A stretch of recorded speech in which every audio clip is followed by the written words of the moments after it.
The Arizona desert stretched endlessly under a sky so vast it seemed to swallow the horizon whole, the late afternoon sun casting long shadows across red sandstone formations that had stood sentinel for millennia, silent witnesses to stories that most people dismissed as superstition, but which the land itself seemed to remember in its bones.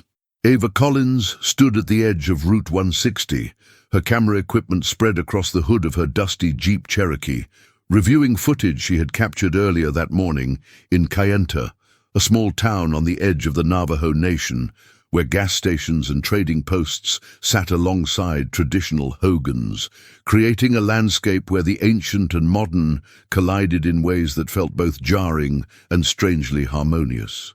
At 34, Ava had built a modest reputation documenting unexplained phenomena for independent streaming platforms. Her work distinguished not by sensationalism, but by a commitment to letting witnesses tell their stories without judgment, treating their experiences as valid, regardless of whether they fit conventional explanations.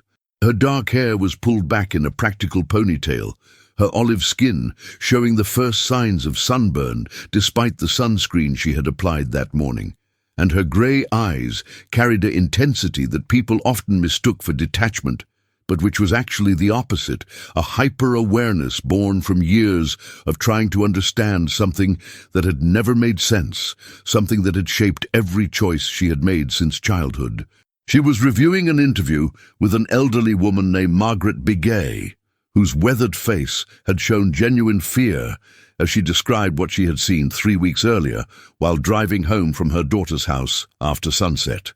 Margaret had been traveling along a dirt road that cut through open desert when her headlights caught something moving parallel to her truck, something that ran on 2 legs but moved with an animal's fluid grace, its silhouette wrong in ways she struggled to articulate, its movements suggesting joints that bent in directions human anatomy didn't allow.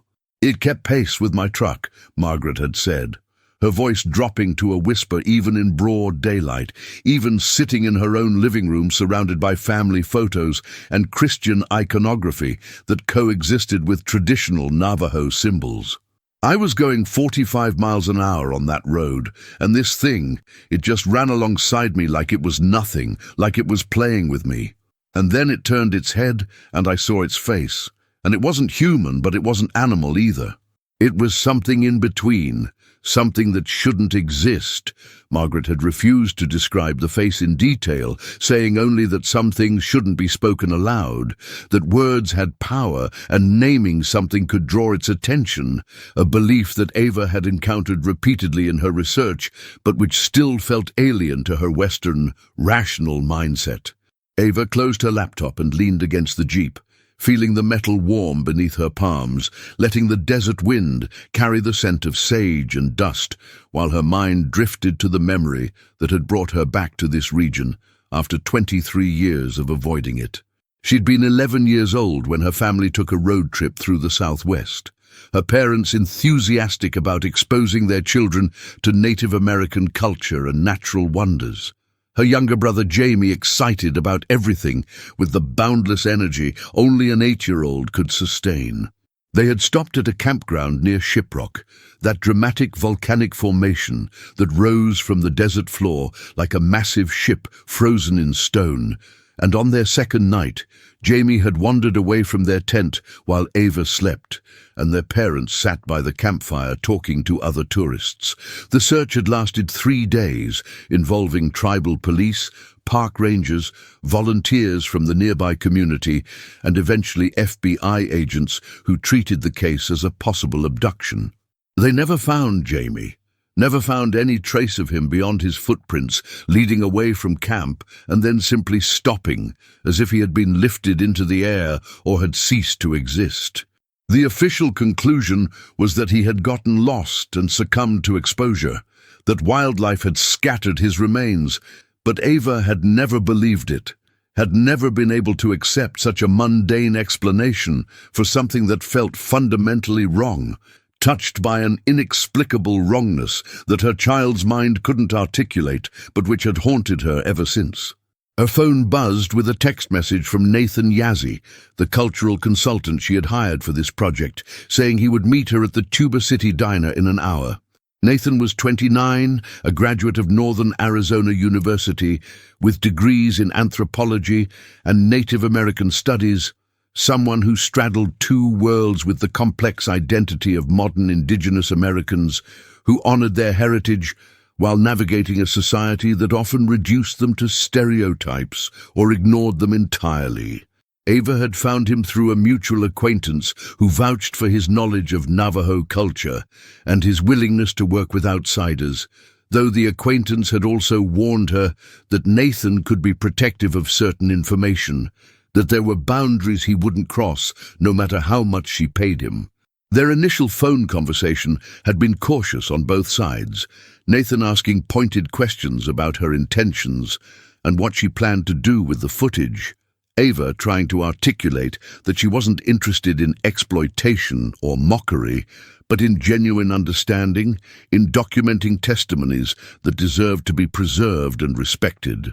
She had mentioned her brother using his disappearance as a way to establish her personal stake in the subject, and Nathan's tone had shifted slightly, becoming less guarded, as if shared loss created a bridge between them that professional credentials couldn't. Ava packed up her equipment and climbed into the Jeep, starting the engine and pulling back onto the highway, watching the landscape roll past in shades of red, orange, and purple as the sun began its descent toward the horizon. The drive to Tuba City took 40 minutes, passing through terrain that felt simultaneously beautiful and harsh, a land that demanded respect and offered none of the forgiveness that more temperate regions provided.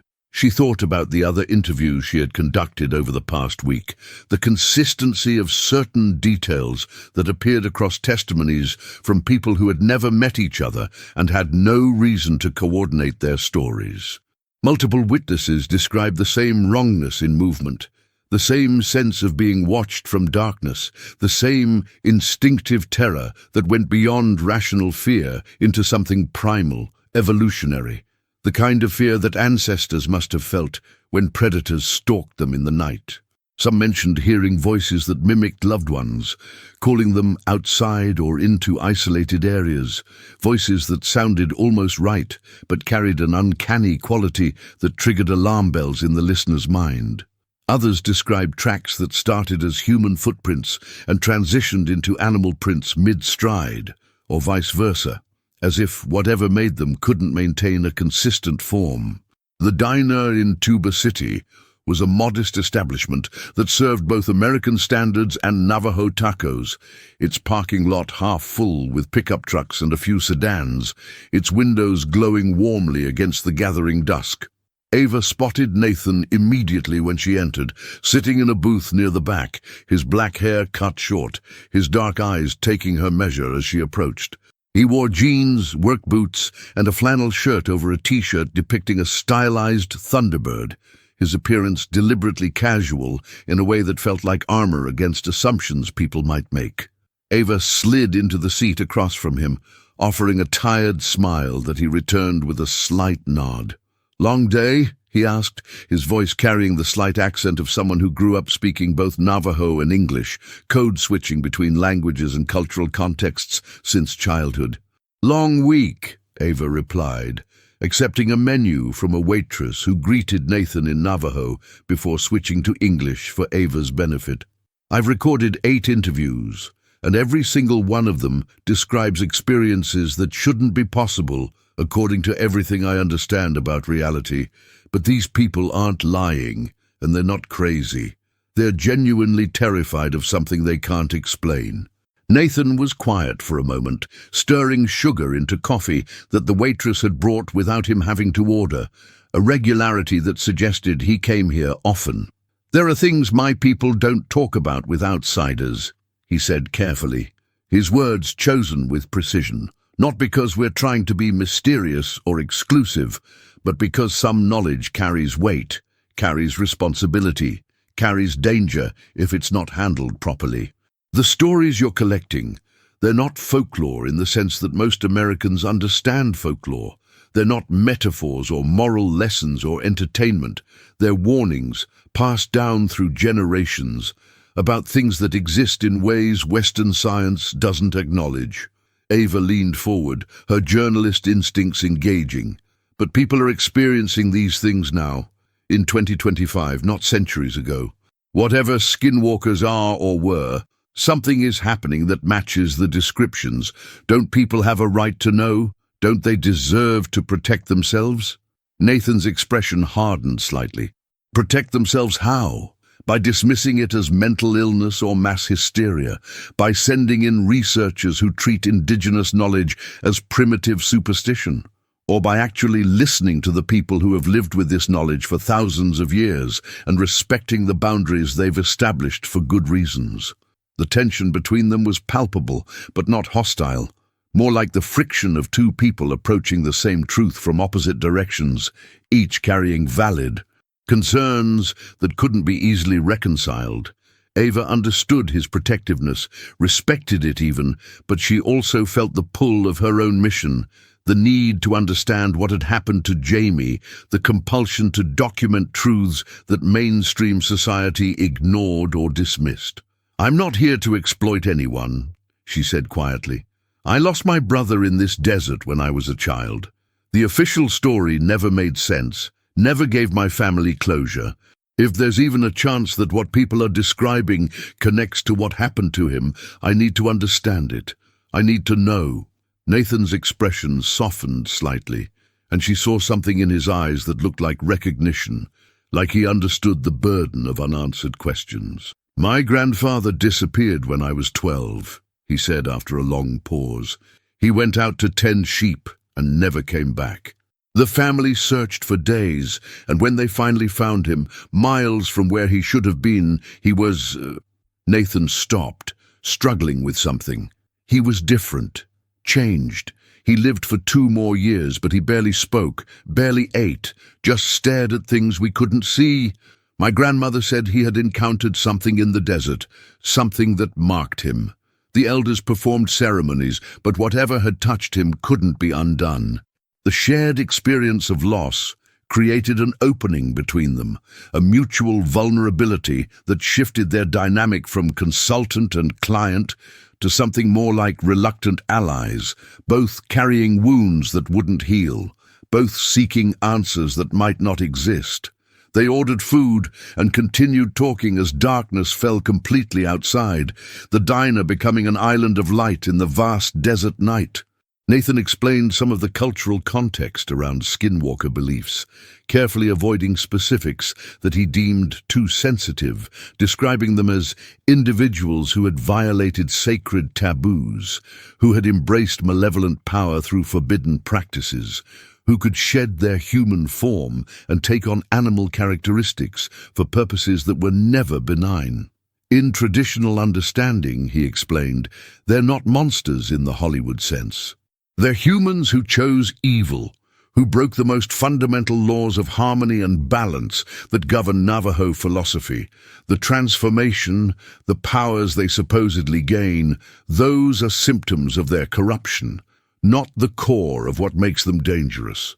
What makes them dangerous is that they've abandoned everything that makes us human: empathy, community, responsibility, in pursuit of power over others.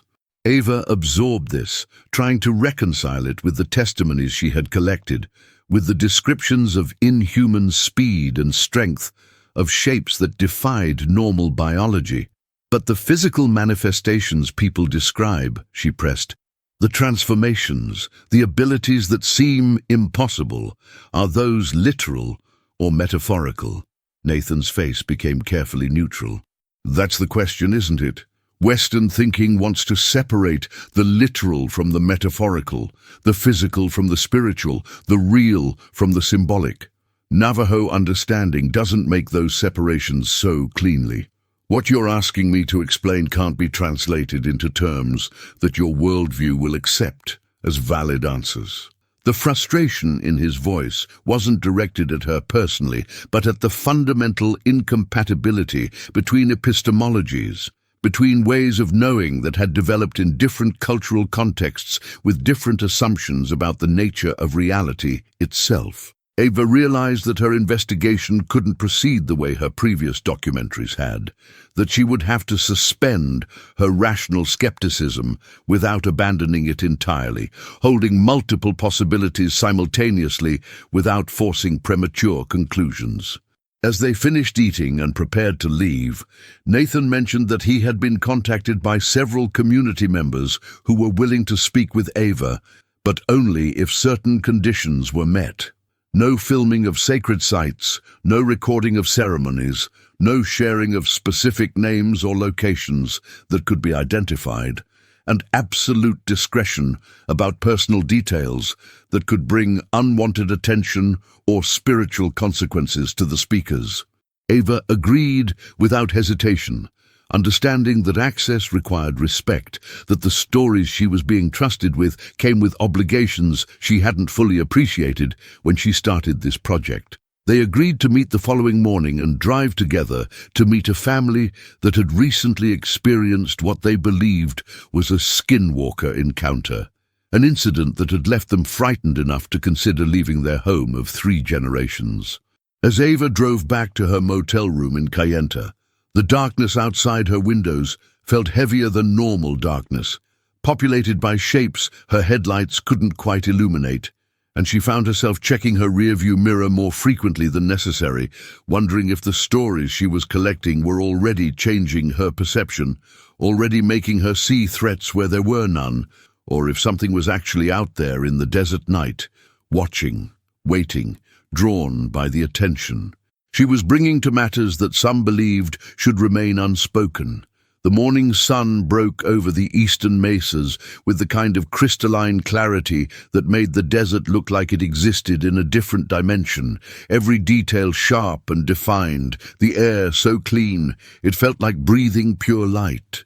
Ava met Nathan at a gas station on the edge of Kayenta just after 7, both of them carrying travel mugs of coffee and wearing the practical clothing of people who knew they would be spending hours in dust and heat. Nathan's truck was a well-used Ford Ranger with Navajo Nation license plates, its bed carrying supplies that spoke to someone who regularly traveled into areas where help was hours away. Spare tire, water jugs, tool kit, first aid box, and what looked like ceremonial items wrapped carefully in cloth. They drove north toward Red Mesa, taking increasingly rough roads that tested the truck's suspension, passing occasional hogans and small houses that sat in isolation, each surrounded by the vast emptiness that defined reservation life, where neighbors might be miles away and self-sufficiency wasn't a lifestyle choice but a necessity. The family they were visiting lived in a modest house that showed signs of both traditional and modern life, satellite dish on the roof, solar panels providing supplemental power, a hogan structure nearby that served ceremonial purposes, and corrals where sheep grazed on sparse desert vegetation, their bells creating a gentle soundtrack to the morning stillness.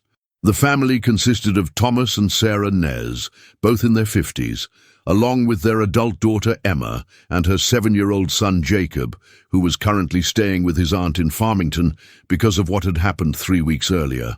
Thomas greeted Nathan in Navajo, their conversation flowing in a language Ava couldn't understand, but whose emotional weight she could feel in the gravity of their tones. The way Thomas's shoulders seemed to carry a burden that hadn't been there before whatever experience had driven them to agree to this interview. Sarah invited them inside, offering coffee and fry bread with honey, observing the hospitality customs that created safety through shared food and the establishment of guest-host relationships that carried reciprocal obligations. The house interior was comfortable but spare, decorated with family photos, Navajo rugs on the walls, a crucifix above the doorway coexisting with a small altar holding corn pollen and other traditional items. The syncretism common among Navajo people who had negotiated centuries of pressure to assimilate while maintaining core cultural identity. Ava set up her camera with permission, positioning it to capture the family without being intrusive, aware that her presence was tolerated rather than welcomed, that Nathan's endorsement was the only reason these people were willing to speak. Thomas began the story in English, his voice measured and deliberate, choosing words carefully as if language itself might summon what he was describing. 3 weeks ago, on a night with a waning moon that provided minimal light, Thomas had been awakened around 2 in the morning by the sound of something walking on the roof of their house. Heavy footsteps that moved from one end to the other before stopping directly above the bedroom where he and Sarah slept. "At first I thought maybe it was a stray dog," Thomas said, his weathered hands wrapped around his coffee mug. "We get dogs sometimes, reservation dogs that roam around. But the footsteps were too heavy, too deliberate, and dogs don't walk on roofs anyway." He had lain there listening, his heart rate accelerating as the footsteps continued, pacing back and forth, as if whatever made them was searching for something, or trying to intimidate the inhabitants below. Sarah had awakened too, and they had lain in silence, neither wanting to acknowledge what they were hearing, but both unable to ignore it. Then the scratching started, a sound like fingernails or claws dragging across the metal roof, creating a noise that set their teeth on edge and made their skin crawl with instinctive revulsion. Sarah took over the narrative, her voice quieter than her husband's, her eyes not quite meeting Ava's camera. "I heard my name," she said, "clear as anything. I heard someone calling my name from outside, and it sounded exactly like my mother, who passed away 5 years ago. The voice was so familiar, so comforting, and for a moment I wanted to go outside, wanted to see if somehow it was really her. But Thomas grabbed my arm and wouldn't let me move, and I'm grateful, because as soon as he touched me, I realized something was wrong with the voice, something was off about it, even though I couldn't say what exactly." Thomas nodded, his expression grim. "It's like the voice was recorded and played back, you know? Technically accurate, but missing something essential, missing the warmth that makes a person's voice their own. That's when I knew we were dealing with something that wasn't human, wasn't natural. I told Sarah not to respond, not to acknowledge it in any way, and we just stayed in bed with the lights off, praying in both English and Navajo, asking for protection. The activity had continued for nearly an hour, the footsteps and scratching interspersed with attempts to lure them outside using voices of deceased relatives, voices of their daughter, even Jacob's child voice calling for his grandmother in distress. Emma, who had been listening from the kitchen, joined them, sitting beside her mother with a defensive posture that suggested she had been the most skeptical of the three before the incident. "I was in the other bedroom with Jacob," she said, her voice carrying the educated accent of someone who had attended college off the reservation before returning home. "I heard the same things they did, heard what sounded like my ex-husband calling my name even though he lives in Albuquerque, and wouldn't drive all the way out here in the middle of the night. Jacob woke up crying, saying there was someone at the window trying to get him to come outside, saying they had candy and wanted to show him something cool. He's 7 years old, and he was terrified in a way I'd never seen, not just scared like kids get from nightmares, but genuinely traumatized, shaking and crying and begging me not to let the bad thing take him." Emma had grabbed her son and taken him into her parents' bedroom, the 4 of them huddling together, while whatever was outside continued its attempts at manipulation and intimidation. The activity finally stopped around 3:30, ending as abruptly as it had started, leaving only silence and the family's racing heartbeats as evidence that anything had occurred. The next morning, Thomas had examined the property in daylight, finding scratches on the metal roof that looked like they had been made by something with claws, tracks in the dirt around the house that started as human footprints near the sheep corral, but transitioned into something else as they approached the house, prints that showed 4 toes instead of 5, and suggested a gait that wasn't quite bipedal, but wasn't fully quadrupedal either. He had also discovered that 3 of their sheep were missing, the corral gate still closed and locked, no signs of how anything could have taken the animals without breaking the fence or opening the gate. "We found remains of 1 sheep about half a mile away," Thomas said, his voice heavy with something beyond sadness, something closer to violation. It had been torn apart, but not the way a coyote or mountain lion kills. This was methodical, almost ritualistic, parts arranged in patterns that don't mean anything to me, but which made me very uncomfortable to look at. I didn't touch them, didn't try to clean it up. I called one of the elders from our chapter house, and he came out and performed a ceremony, told us we needed to be very careful, that something had marked our home and might return. Nathan asked questions in Navajo that Thomas and Sarah answered with visible discomfort, their responses brief and reluctant, and Ava understood she was witnessing the transmission of cultural knowledge that had protocols she wasn't privy to, boundaries that defined what could and couldn't be shared even within the community, let alone with outsiders. When Nathan switched back to English, he explained that the family had consulted with a medicine man who had identified signs consistent with what he called dark side activity, individuals who had embraced forbidden practices and were operating in the area, possibly targeting families for reasons that could include grudges, territorial claims, or simply the exercise of malevolent power for its own sake. The medicine man had performed protective ceremonies and given the family items to keep in their home, corn pollen, specific herbs, prayers written in Navajo. But he had also warned them that the attention they had drawn might not easily dissipate, that vigilance would be necessary for an extended period. Ava felt the weight of their testimony, understanding that for this family what they experienced wasn't a mystery to be solved or a phenomenon to be documented, but a genuine threat to their safety and well-being, something that had disrupted their lives and forced them to consider abandoning a home that held generations of family history. "Have you experienced anything since that night?" she asked gently. Sarah nodded slowly. "Small things. Sounds outside at night, shadows moving where nothing should be casting shadows, our dogs acting strange, refusing to go into certain areas of the property. Nothing as intense as that first night, but enough to keep us on edge, enough that we sent Jacob away because we don't want him here if something happens again." The fear in her voice was palpable and contagious, and Ava found herself glancing at the windows, even though it was broad daylight, even though rational thought insisted there was no immediate danger.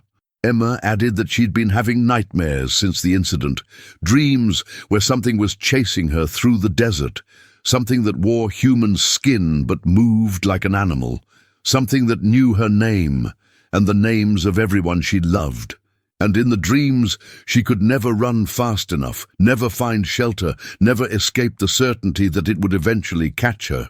The interview concluded with Thomas expressing hope that by sharing their story, they might warn others or contribute to some kind of understanding that could lead to protection. Though his tone suggested he had little real faith that anything would change, that they were simply documenting their experience for the record before whatever came next. Ava thanked them sincerely, promising to handle their testimony with respect and to protect their identities in any public presentation of her work. As she and Nathan prepared to leave, Sarah pulled her aside, speaking quietly so the men wouldn't hear. "My grandmother told me stories when I was young," Sarah said, her eyes searching Ava's face. "She said that these things, these dark side people, they're attracted to certain kinds of attention, certain kinds of interest. She said that looking for them is like calling them, that investigation and curiosity can be interpreted as invitation. I don't tell you this to scare you, but to warn you that what you're doing might have consequences you haven't considered. Sometimes the price of knowledge is higher than we're prepared to pay." Ava felt a chill despite the warm morning air, recognizing the warning as genuine concern rather than superstitious fear-mongering. And she promised Sarah she would be careful, though both women knew that careful might not be sufficient against forces that operated by rules neither of them fully understood. The drive back toward Kayenta was quieter than the drive out, both Ava and Nathan lost in their own thoughts about what they had heard. Finally, Nathan broke the silence.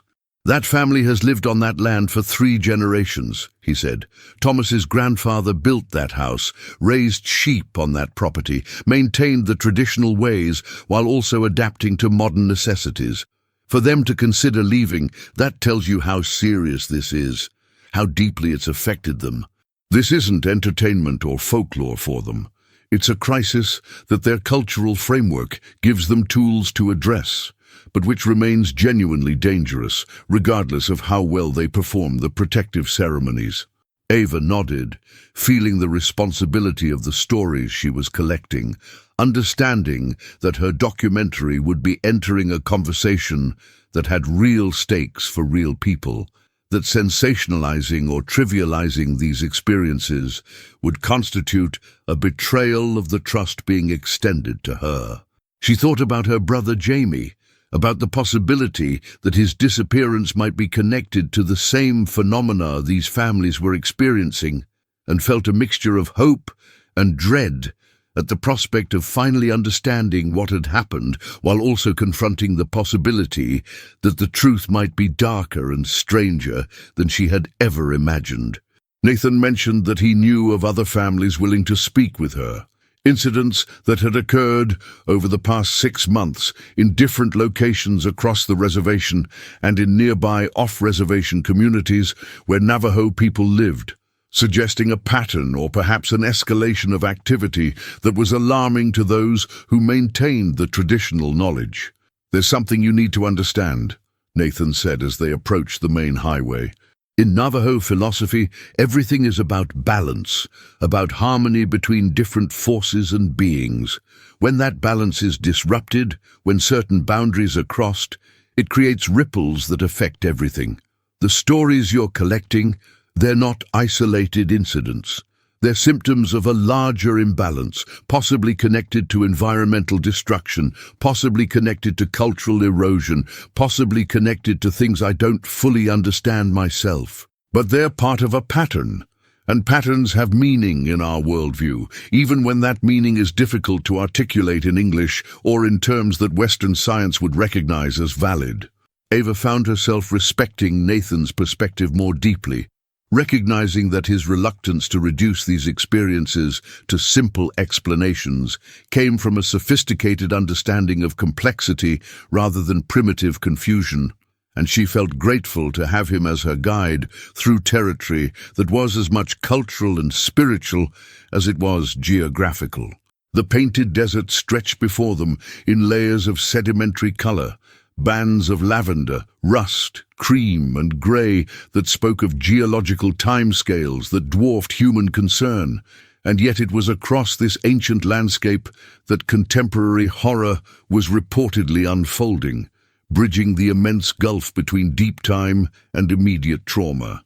Ava had spent the past 10 days conducting interviews across the reservation and in border towns where Navajo and white communities intersected uneasily, collecting testimonies that varied in specifics but shared consistent elements that defied conventional explanation: unexplained animal behavior, mimicked voices, impossible physical capabilities, and the pervasive sense of being hunted by something that understood human psychology well enough to exploit fears and vulnerabilities with precision that felt almost intentional.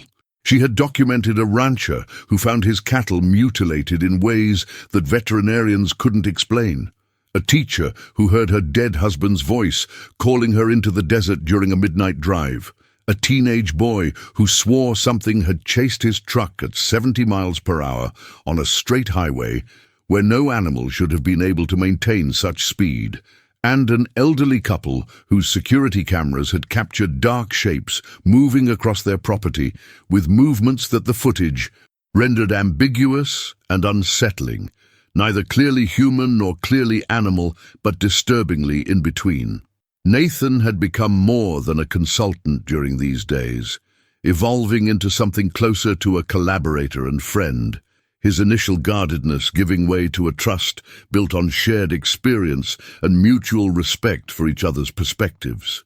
They had developed a rhythm in their work, Nathan conducting preliminary conversations in Navajo to establish comfort and consent before Ava began recording, translating not just words but cultural context that gave the testimonies depth and meaning beyond their surface details. In the evenings, they would review footage together in whatever motel or campground they were staying at, discussing patterns and implications while carefully avoiding the kind of sensationalist conclusions that would undermine the seriousness of what they were documenting. Ava found herself genuinely liking Nathan, appreciating his dry humor and his thoughtful approach to questions that most people either dismissed or sensationalized, and she sensed that he was beginning to trust her intentions, beginning to believe that her documentary might actually serve a purpose beyond exploitation or career advancement. There was an ease developing between them, conversations that ranged beyond their immediate project to touch on personal histories, family dynamics, dreams deferred and pursued, the kind of intimacy that arose when people spent extended time together under conditions that stripped away social pretense and revealed character in both its strengths and vulnerabilities. One afternoon, sitting on the tailgate of Nathan's truck overlooking the Little Colorado River Gorge, they talked about their respective relationships with faith and skepticism, the frameworks they used to make sense of experiences that challenged their understanding of reality. Ava described growing up in a secular household where her parents encouraged critical thinking and empirical evidence, where unexplained phenomena were assumed to have rational explanations that simply hadn't been discovered yet, and how Jamie's disappearance had created a crack in that worldview that had never healed, leaving her suspended between rational skepticism and a desperate hope that there might be dimensions of reality that science hadn't yet mapped. Nathan shared his own navigation between traditional Navajo spiritual understanding and the Western education system that had taught him to question everything, to demand evidence and reproducibility, to value objectivity over subjective experience, and how he had gradually learned to hold both frameworks simultaneously without forcing them into false synthesis, accepting that different questions required different epistemological tools, and that wisdom sometimes meant knowing which framework to apply in which context, rather than insisting on a single unified theory of everything. The thing that Western thinking struggles with, Nathan said, watching hawks circle in thermals rising from the heated canyon floor, is the idea that some phenomena might be fundamentally observer-dependent, that the act of investigation itself changes what's being investigated, not in the quantum physics sense, but in a more profound way where intention and relationship matter as much as methodology. In Navajo understanding, you can't separate the observer from the observed, the investigator from the investigated. Everything exists in relationship. Everything affects everything else, and the quality of those relationships determines what's possible and what's dangerous. That's why the elders are concerned about your documentary, not because they think you're lying or that the phenomena aren't real, but because bringing this much focused attention to these matters might strengthen them, might give them more power by acknowledging them so explicitly. Ava absorbed this, recognizing the challenge it posed to her entire project, the possibility that her well-intentioned investigation might actually be making things worse rather than better, feeding the very forces she was trying to understand and expose. That evening they met with a medicine man named Harrison Begay, no relation to Margaret from Kayenta, who had agreed to speak with them after Nathan vouched for Ava's sincerity and her respect for boundaries.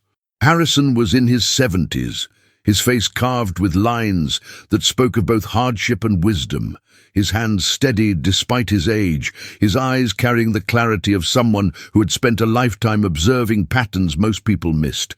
They met in his home in Chinle, a modest place that nonetheless felt charged with purpose, every object deliberately placed, every wall carrying significance through the items displayed or the absence of items conspicuously not present. Harrison spoke primarily in Navajo, with Nathan translating, and his words carried the weight of someone who had direct experience with the matters they were investigating, not just theoretical knowledge, but practical engagement with forces that required respect and caution. He explained that what outsiders called skinwalkers were, in traditional understanding, practitioners of the highest form of witchcraft, individuals who had deliberately violated the most sacred taboos of Navajo culture, particularly the injunction against harming others for personal gain, and who had gained abilities through these violations that came at the cost of their humanity and their place in the natural order. They are not separate species, Harrison said through Nathan's translation. They are people who made choices, who followed paths that take them away from balance and harmony. The transformation that people speak of, the ability to take animal forms, these are real in the sense that they operate according to laws that your science doesn't recognize, but which are nonetheless consistent and observable within our framework. But the physical transformation is less important than the spiritual transformation, the corruption of everything that makes a person human. He described how these practitioners often came from within communities, people who had grievances or ambitions that led them to seek power through forbidden means, studying under teachers who themselves had crossed those boundaries, learning techniques that involved desecrating sacred things, violating burial sites, using human remains in rituals that inverted protective ceremonies into mechanisms of harm. The process of becoming what they became was gradual, requiring sustained commitment to evil actions and the progressive abandonment of conscience and connection to others, until they existed in a liminal state, neither fully human nor fully animal, able to manipulate both realms but belonging to neither, perpetually hungry for power and validation that their corruption prevented them from ever truly achieving. Harrison was careful to distinguish between the traditional understanding, which held these practitioners as genuinely dangerous individuals with real capabilities to harm, and the Hollywood distortions that treated them as monsters or cryptids divorced from human agency and moral choice. "The scariest thing," he said, his eyes intense, "is not that they can change shape or move fast or mimic voices. The scariest thing is that they were once regular people who chose to become what they are, which means any of us could theoretically make those same choices, cross those same boundaries. They remind us that evil is not something external that invades us, but something internal that we cultivate or resist through our daily choices and relationships. That's why the stories are so disturbing to our people, because they hold up a mirror to our own potential for corruption if we abandon the values and practices that keep us in balance." Ava felt the philosophical weight of this understanding, recognizing how it differed from Western horror narratives that typically externalized evil as something foreign or supernatural. And she appreciated the moral complexity of a worldview that insisted on human responsibility even for phenomena that appeared to transcend human limitations. Harrison also shared his perspective on why activities seemed to be increasing in recent years, connecting it to broader patterns of social disruption, environmental degradation, and cultural erosion that he believed weakened the protective structures that had historically contained these practitioners and limited their ability to operate openly. When communities are strong, when people maintain the ceremonies and relationships that create spiritual health, these dark side practitioners have less power, less space to operate, he explained. But when communities are fractured, when young people lose connection to traditional knowledge, when poverty and addiction and suicide rates climb, when the land itself is wounded by extraction and development, the balance tips and these practitioners find more opportunities, more vulnerability to exploit.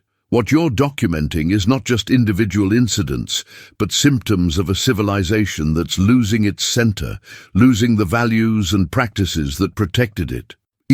He warned them that their investigation was dangerous, not just because it might attract unwanted attention from the practitioners themselves, but because understanding these matters required entering psychological and spiritual territory that could be destabilizing, that could change how they saw the world in ways that couldn't be reversed, that there was a kind of innocence or naivety that once lost couldn't be recovered. The conversation with Harrison left Ava deeply unsettled, not because she fully accepted his metaphysical framework, but because his description of moral corruption and societal breakdown resonated with patterns she had observed throughout her career, documenting various subcultures and phenomena on society's margins.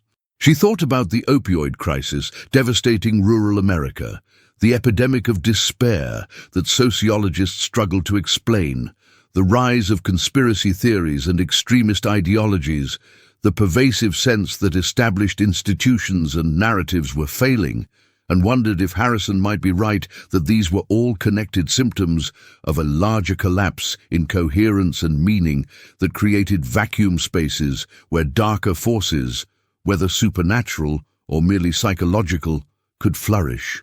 That night, unable to sleep in her motel room, she reviewed all the footage she had collected, watching testimonies play out in sequence, and saw patterns she hadn't noticed before, connections between incidents that suggested something more organized than random encounters, as if multiple practitioners were operating in coordination or following some shared agenda that her investigation was beginning to reveal without fully understanding. Nathan called her the next morning with news that made her heart race.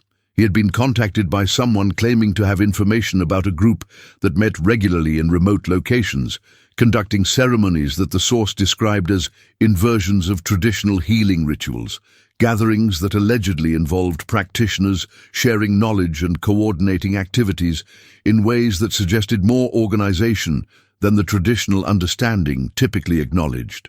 The source was willing to meet, but insisted on extreme secrecy, providing coordinates to a location off the beaten path where they would talk but not be recorded, where information would be shared on condition of absolute discretion. Ava recognized the danger in pursuing such a meeting, the possibility that it was a trap or that even legitimate information might lead them into situations they weren't prepared to handle. But she also knew she couldn't walk away from a potential breakthrough, couldn't ignore the possibility of finally understanding the mechanisms behind the phenomena she had been documenting.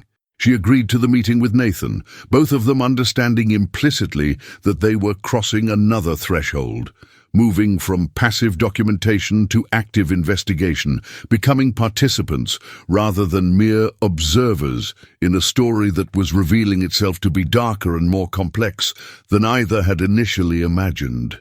The meeting was scheduled for sunset 2 days later at a location near the Arizona-New Mexico border, and those 2 days felt interminable, filled with second-guessing and preparation, contingency planning and private fear that neither wanted to fully acknowledge to the other. Ava thought constantly about Jamie, about the possibility that she might finally learn what had happened to him, whether his disappearance was connected to these practitioners or was simply a tragic accident she had been trying for 23 years to transform into something more meaningful, because accepting randomness felt worse than accepting malevolence. She thought about her parents, who had never recovered from the loss, whose marriage had slowly disintegrated under the weight of grief and unanswered questions, whose lives had been defined by absence and the terrible not knowing that marked families of the disappeared. If her investigation could provide answers, could offer closure not just to herself, but to them, wouldn't that justify the risks she was taking? But if instead she disappeared like Jamie, if Nathan disappeared with her, would that just be compounding tragedy with more tragedy, adding her story to the growing collection of warnings that some truths were too dangerous to pursue? The meeting location was a box canyon, accessible only by a rough track that tested the limits of Nathan's truck. Red. Rock walls, rising on 3 sides, to create an amphitheater that caught the dying light and transformed it into shades of amber and crimson that felt both beautiful and ominous. Ava and Nathan arrived 30 minutes early, positioning themselves where they could observe anyone approaching while maintaining an option for quick retreat, both of them tense with anticipation and apprehension about what this meeting might reveal or what danger it might represent. The source arrived exactly at sunset, driving a nondescript sedan covered in dust, parking at a distance before approaching on foot with hands visible. A middle-aged Navajo man whose face Nathan recognized, but whose name he didn't immediately recall, someone from one of the outlying communities who kept to himself and whose reputation, Nathan would later tell Ava, was complicated in ways that made his willingness to share information both valuable and suspect. The man introduced himself only as Robert and made clear from the outset that this conversation was off the record, that any attempt to record or identify him would end the meeting immediately, that he was taking enormous personal risk by speaking with them and expected his conditions to be honored absolutely. Robert's information was disturbing in its specificity and implications. He described a network of practitioners who maintained contact across the reservation and beyond its boundaries. Individuals from different chapters and communities who had found ways to communicate and coordinate despite the traditional prohibition against discussing their activities openly, creating what amounted to a dark mirror of the legitimate ceremonial networks that maintained Navajo spiritual health and cultural continuity. These practitioners, according to Robert, met periodically in remote locations to share knowledge, to conduct group ceremonies that amplified their individual abilities, and to identify targets for their activities based on grudges, territorial disputes, or simply the opportunity to exercise and demonstrate power. The meetings followed patterns that inverted traditional ceremonies, using sacred items in desecrated ways, speaking prayers backward, deliberately violating every protocol that defined proper relationship with the holy, essentially hacking the spiritual operating system of Navajo culture to achieve ends that were antithetical to its values and purposes. Robert claimed that membership in these groups was growing, particularly among younger people who felt disconnected from traditional culture, but also resentful of mainstream American society, who found in these practices a source of power and identity that neither world offered them legitimately. Ava struggled to process this information, trying to determine how much was objective reporting versus speculation or even disinformation, aware that Robert's motives for sharing remained unclear and possibly suspect. "Why are you telling us this?" she asked directly. "What do you gain from exposing these people?" Robert was silent for a long moment, his expression revealing internal conflict. "Because it's getting worse," he finally said. "Because these groups used to be small and isolated, limited by the fact that traditional safeguards and the inherent difficulty of the path kept numbers down. But now, with social media and encrypted communications, with the breakdown of community structures that used to identify and ostracize these individuals, with the general desperation and anger that's everywhere, recruitment is easier and the consequences are harder to contain. People are being hurt, families are being terrorized, and the elders who would traditionally address this are dying off or being ignored by younger generations who don't believe in the old ways until it's too late." He described specific incidents, some of which Ava had already documented and others she hadn't yet encountered, connecting dots in ways that suggested Robert had intimate knowledge of the network he was describing, knowledge that came from proximity or participation that he wasn't willing to explicitly acknowledge. Nathan asked questions in Navajo that Robert answered with evident discomfort, their exchange growing heated at points, and Ava understood she was witnessing a confrontation between someone still invested in traditional values and someone who had perhaps walked too close to the edge and was now trying to pull back before falling completely. When Nathan switched to English, his expression was grim. He's telling us about an event planned for next week, a gathering of multiple practitioners from across the Four Corners region, scheduled for the new moon when darkness is most complete. He says it's being organized around a specific purpose, though he claims not to know the details, just that it involves targeting someone or something that has drawn their collective attention, someone who they perceive as a threat or an opportunity. The implication hung in the air unspoken, that Ava and Nathan's investigation might have drawn exactly the kind of attention they had been warned about, that their presence and questions had marked them as targets worthy of organized response. Robert confirmed this with a slight nod, his expression conveying genuine concern mixed with what might have been satisfaction at their discomfort, as if he wanted them to understand the gravity of what they had been pursuing without adequate preparation or protection. The conversation concluded with Robert providing coordinates for the gathering location and urging them to stay away, to leave the reservation and abandon their investigation before they became subjects of the story rather than documentarians of it. "There are things worse than death," Robert said as he prepared to leave. "There are violations of spirit and identity that leave you alive but not whole, present but not yourself. These practitioners know how to do this, know how to leave marks that go deeper than physical injury. If you value your souls, your sense of who you are, you'll walk away now, while you still can." With that warning delivered, he returned to his vehicle and drove away, leaving Ava and Nathan alone in the darkening canyon with more questions than answers, and a decision to make that would define not just their documentary project, but potentially the rest of their lives. They drove back toward Kayenta in silence, each wrestling with the implications of what they had learned, weighing curiosity and commitment against fear and pragmatism, neither willing to be the first to suggest retreat, but both understanding that continuing forward might extract costs they weren't prepared to pay. That night, Ava couldn't sleep, her mind racing through scenarios and possibilities, haunted by images from the testimony she had collected and by the persistent question of what had happened to Jamie 23 years ago in this same desert under similar circumstances of darkness and isolation.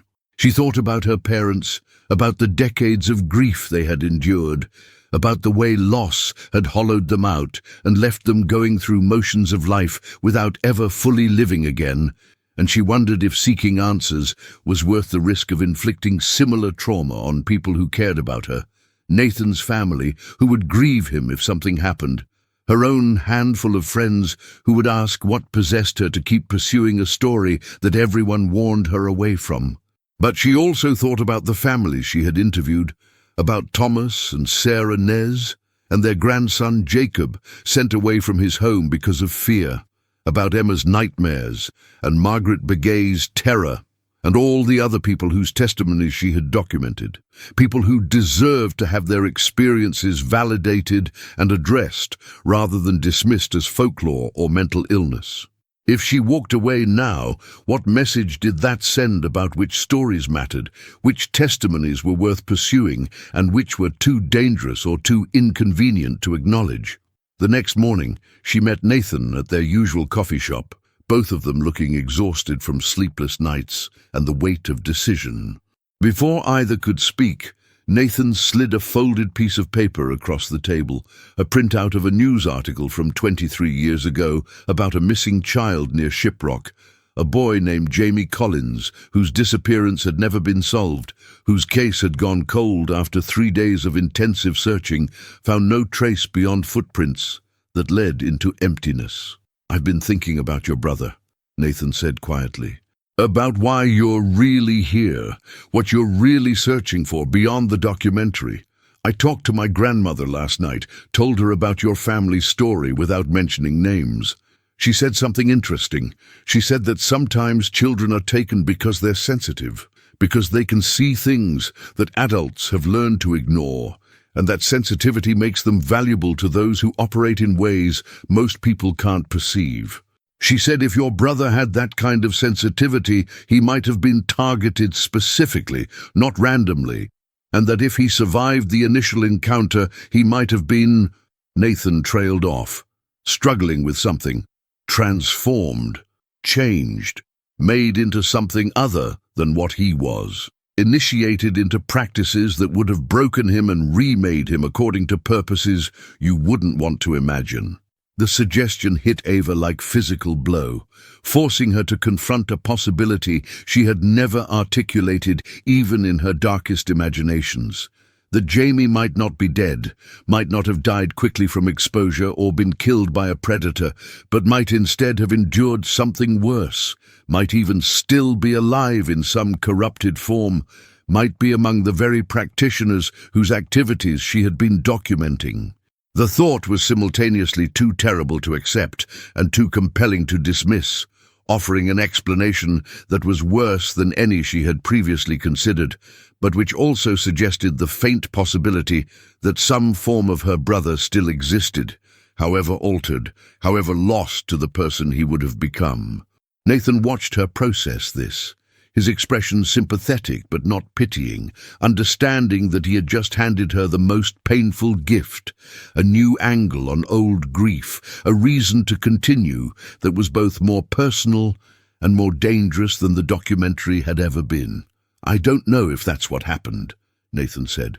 "My grandmother was speculating, offering possibilities based on traditional understanding, not making factual claims.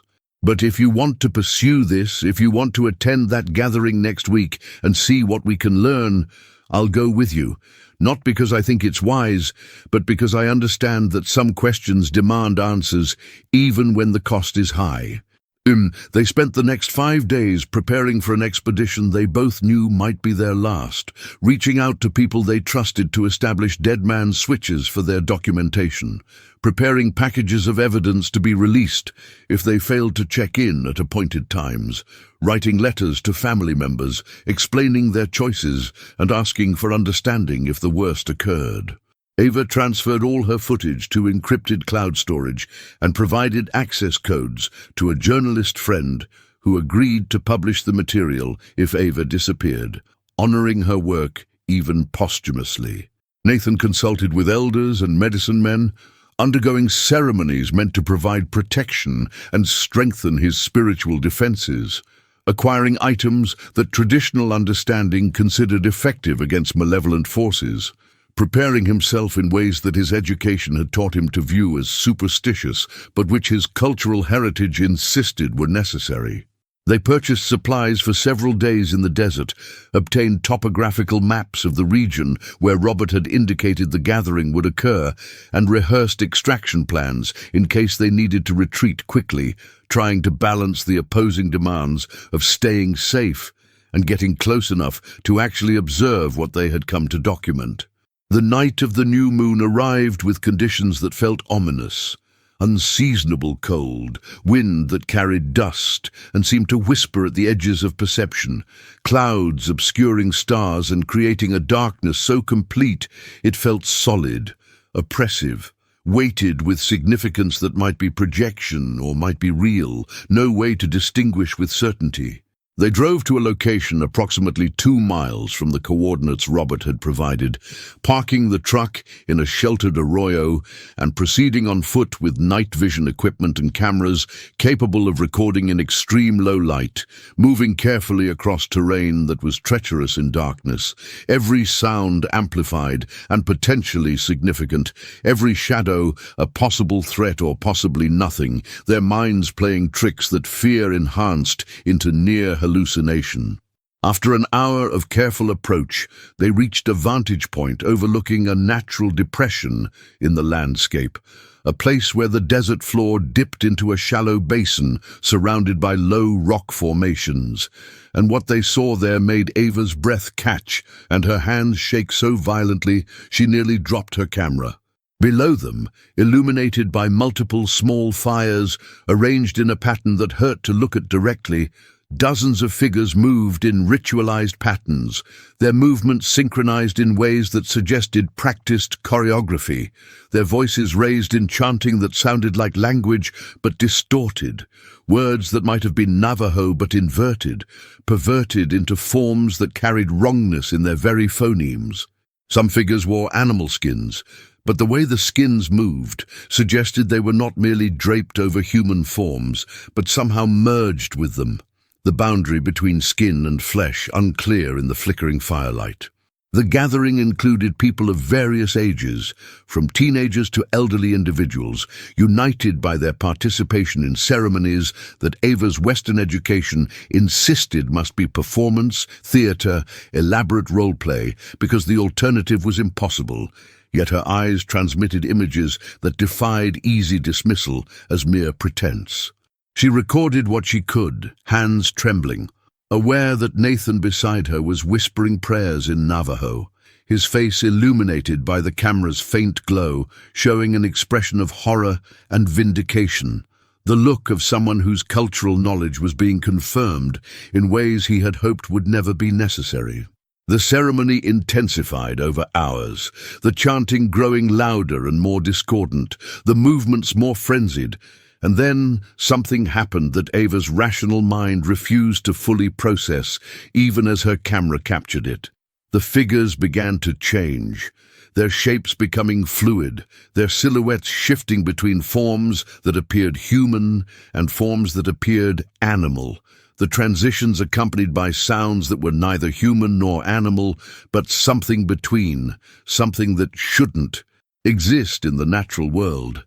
Ava wanted to look away, wanted to stop recording, wanted to run, but found herself paralyzed by fascination and horror, unable to move as she witnessed phenomena that her entire worldview insisted were impossible, but which her senses reported as undeniably real. Nathan grabbed her arm suddenly, pointing to something at the edge of the gathering, a figure that stood slightly apart from the others, not participating in the ceremony, but observing it. And even at distance and in poor light, Ava felt a shock of recognition so profound it stopped her heart, because the figure's stance, its proportions, something ineffable about its presence, reminded her of Jamie, of her brother, as he would appear if 23 years had passed, and he had grown into adulthood under circumstances that had twisted him into something she wouldn't want to acknowledge. Before she could process this recognition, before she could decide whether to act on it or dismiss it as wishful projection, one of the figures in the ceremony stopped mid-movement and turned directly toward their hiding place, despite the distance and darkness and the careful concealment they had employed. The figure pointed in their direction and spoke something that carried across the desert floor with unnatural clarity. And suddenly multiple figures were moving toward them with speed that exceeded human capability, closing the distance in bounds that suggested joints and muscles operating beyond normal parameters. Nathan shouted at Ava to run, breaking her paralysis, and they scrambled away from their vantage point, fleeing across broken terrain in darkness so complete they were operating on instinct and luck, their night vision equipment abandoned in panic, their retreat marked by falling and recovery and desperate momentum that was all that stood between them and whatever was pursuing. Ava could hear sounds behind them, multiple pursuers moving with coordination that suggested pack hunting, and she ran with the kind of terror that transcends thought, pure survival instinct overriding everything else. Nathan beside her matching her pace, both of them focused entirely on reaching the truck and escape. They crashed through brush and stumbled over rocks, Ava's lungs burning and legs screaming, the sounds of pursuit sometimes seeming to fade and then returning stronger, as if their pursuers were toying with them, letting them exhaust themselves before closing in. Nathan fell hard, his ankle turning on unstable ground, and Ava stopped to help him up, despite knowing it might cost them both everything, unable to abandon him even to save herself. Their partnership evolved beyond professional courtesy into something like family, like the bonds that make people sacrifice for each other even when logic says otherwise.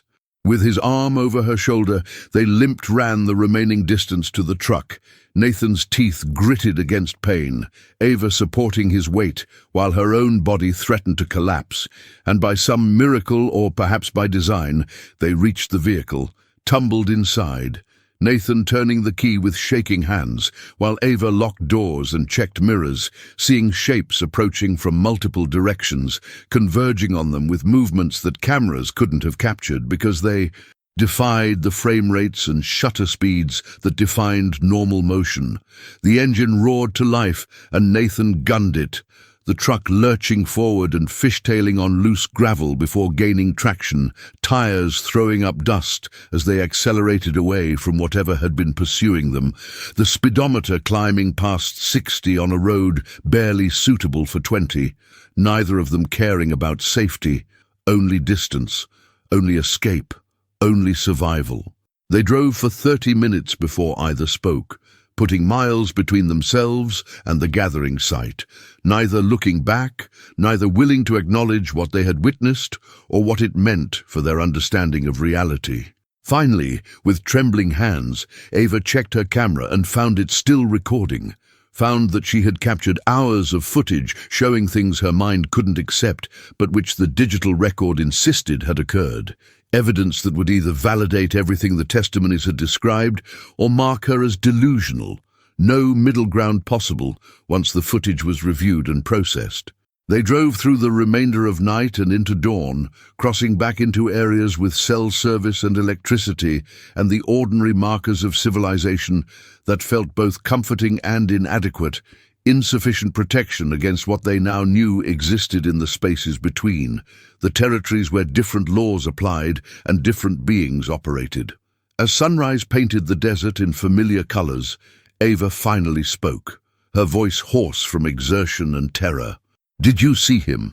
The figure standing apart from the others? Did you see what I saw?" Nathan nodded slowly, his own face drawn with exhaustion and pain from his injured ankle. "I saw someone who might have been your brother, aged and changed by 23 years in circumstances we can't imagine. Or I saw you projecting hope onto a figure whose distance and the darkness made ambiguous. I don't know which is true, Ava. I honestly don't know."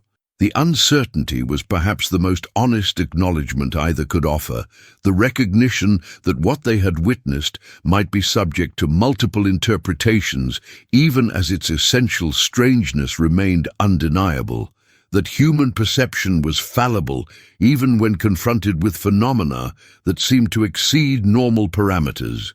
In the weeks that followed, Ava completed her documentary using the footage and testimonies she had collected, structuring it to honor the dignity of the witnesses while documenting phenomena that challenged viewers to decide for themselves what they believed possible. She never showed the footage from the gathering itself, recognizing that some documentation carried responsibilities too heavy to publicize, that verification might come at costs to communities already burdened, and to herself in ways she couldn't predict. Nathan's ankle healed, but their friendship was marked permanently by what they had shared, a bond forged in terror and maintained through mutual understanding that some experiences changed people in ways that couldn't be explained to those who hadn't been there, who hadn't witnessed what they had witnessed and survived what they had survived. The documentary, when released, generated significant interest in cryptozoology and paranormal communities, was largely ignored by mainstream media, and created controversy within Navajo communities, divided between those who felt their stories were finally being validated and those who believed any discussion only strengthened forces that should remain unacknowledged. Ava never learned with certainty what happened to Jamie, never confirmed whether the figure she saw had been her brother transformed or merely resembled him in ways her desperate hope exaggerated, and in some ways the continued uncertainty was worse than any definitive answer would have been, leaving her suspended between grief and impossible hope, between closure and perpetual seeking. But she had documented testimonies that deserved preservation, had created a record of experiences that were real to those who experienced them regardless of how they were classified or explained, had honored the courage of people willing to speak about traumas that mainstream culture dismisses or ridicules. And she had learned, at cost to her own sense of safety and certainty, that reality might be larger and stranger than any worldview could fully accommodate, that indigenous knowledge systems preserved truths that Western epistemology couldn't access, that some horrors were neither supernatural nor psychological, but something else entirely, something that walked the boundary between categories and defied easy classification. The Skinwalker stories, she understood finally, were not about monsters, but about the monstrous potential within human choice, about the consequences of abandoning harmony and balance in pursuit of power, about forces that existed whether acknowledged or not, and which demanded respect, regardless of whether scientific method could validate their existence. And sometimes, late at night when sleep wouldn't come, she wondered if those forces were looking back at her, if her investigation had created connections that couldn't be severed, if she would spend the rest of her life aware of presences at the edge of perception, shapes in darkness that might be nothing or might be reminders that some truths once glimpsed could never be unseen or forgotten.